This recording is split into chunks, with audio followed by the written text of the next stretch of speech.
اگر نماز کے دوران ہوا خارج ہو جائے یعنی ہوا نکل جائے تو کیا کرنا چاہیے؟ کیا نماز کو فوری طور پر توڑ دینا چاہیے، یا نماز پڑھنے والا جماعت سے الگ ہو جائے، یا پھر نماز کو جاری رکھا جائے؟ نماز کے دوران ہوا نکلنے سے آپ کو کیا ملتا ہے اور آپ کے لیے اس کے بدلے میں کیا ہے، آج کی اس ویڈیو میں ہم آپ کو بتائیں گے۔ اور اس کے ساتھ ساتھ ہم آپ کو کچھ ایسی باتیں، ایسی چیزیں بھی بتائیں گے جن کے بارے میں علم والے لوگ یا آپ کے جاننے والے لوگ آپ کو آگاہ نہیں کرتے ہیں۔ آج کی یہ ویڈیو آپ کے لیے بہت ہی زیادہ خاص ہے، تو آپ اسے ضرور دیکھیں۔ دوستو، نماز دراصل انسان کی اللہ تعالیٰ سے ملاقات کا ذریعہ ہے، اس رب سے جو انسان کو پیدا کرنے والا ہے، یعنی پالنے والا ہے، بنانے والا ہے، رزق دینے والا ہے۔ نماز کا حکم اللہ تبارک و تعالیٰ نے قرآن پاک میں دیا اور کہا کہ نماز کو قائم کرو، یعنی نماز قائم کرنا اس طرح کیا جاتا ہے کہ قائم کی ہوئی چیز کبھی ختم نہیں ہوتی، یعنی جب روزانہ 5 مرتبہ آپ کو مسجد کی طرف پکارے تو اللہ کی بارگاہ میں جا کر پیش ہو جائے اور اس بات کو اپنے ذہن میں رکھا جائے کہ دراصل آپ اللہ کے گھر جا رہے ہیں۔ اللہ کو آپ کے قیام، رکوع اور سجود کی ضرورت نہیں ہے، بلکہ آپ کے دل کے اندر جو تقوی موجود ہے کہ آپ اس دو جہاں کے رب کے سامنے پیش ہو رہے ہیں۔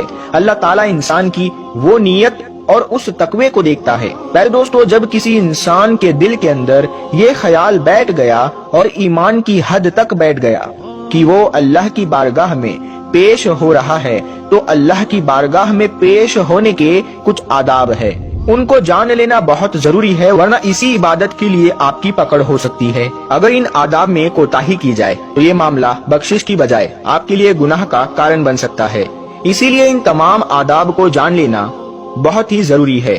دوستو، نماز کے لیے جس جگہ کو چنا جائے وہ پاک اور صاف ہونی چاہیے، یہ ہر مسلمان کو پتا ہوتا ہے۔ آپ جہاں کھڑے ہو کر نماز ادا کرے وہاں روشنی ہونی چاہیے اور آپ کا رخ یعنی آپ کا منہ قبلہ شریف یعنی خانہ کعبہ کی طرف ہونا چاہیے۔ انسان کے جسم پر کسی قسم کی کوئی ناپاکی یعنی کوڑا یا گندگی نہیں ہونی چاہیے۔ کپڑے پاک اور صاف ہونے چاہیے، جسم پاک ہونا چاہیے، اور ہر نماز سے پہلے وضو کر لینا ضروری ہے۔ وضو کے کچھ فرائض ہے جن کو پورا کرنا ضروری ہے، ورنہ ان کے بغیر وضو نہیں ہوگا۔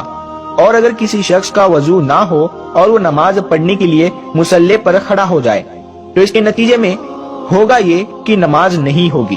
دوستو، جب وضو کر لیا جائے اور کوئی شخص نماز ادا کرنے کے لیے مصلی پر کھڑا ہو اور نماز ادا کر رہا ہو تو اپنے اس وضو کا خیال رکھے، کیونکہ اگر وضو ٹوٹ گیا تو اس کے نتیجے میں نماز بھی ٹوٹ جائے گی۔